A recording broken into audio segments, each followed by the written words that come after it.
పీరు సాహెబ్ గారు. ఏమయ్యా కార్మాన్ సాబ్?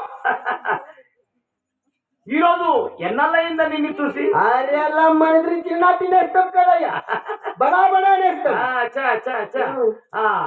ఇప్పుడు పెద్ద పని జరిగిపోయిందయ్యా. ఏం జరుగుతా ఉందయ్యా?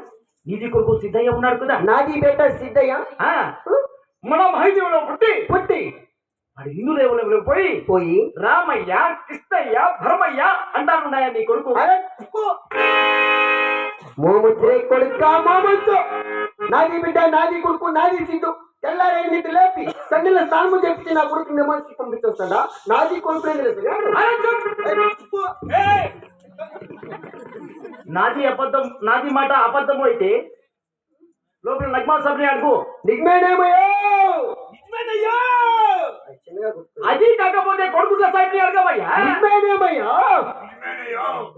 అయ్యా పీరు సాహిబ్ గారు, మన మహందీరంలో పుట్టి కలిసి కుర్చీ లేక బయట ఇరుగులేక సాకులకి మమ్మల్ని కూడా బిగించేయాలని మాట్లాడుకుంటున్నారయ్యా. అరే కర్మాన్ సాబ్, మందిరి చిన్నటి నేస్తాం కదా. అవునవును, బడా బడా నేస్తాం. అవును, నాది పెట్టకుని ఏమైనా కొంచెం బుద్ధి మంది తీసుకొని వస్తా. తూ చల్ రే.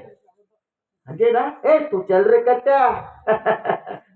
मैं यहाँ तो मुंह पुड़ता ले तो चलो पकड़े रे. चल रे. मैं यहाँ तो चल रे. मैं यहाँ तो चल रे. चल रे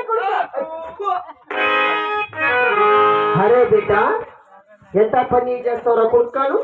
మంది ముస్లిం మధులో పుట్టి హిందూ దేవుళ్ళకి తెలుస్తా బేటాను. అరే కొడుక, నువ్వు ఎక్కడ ఉన్నావు, ఏ దేవుళ్ళలో ఏ మతాల్లో పని చేస్తారా బేటా? చదువురా చీరతారా బేటా?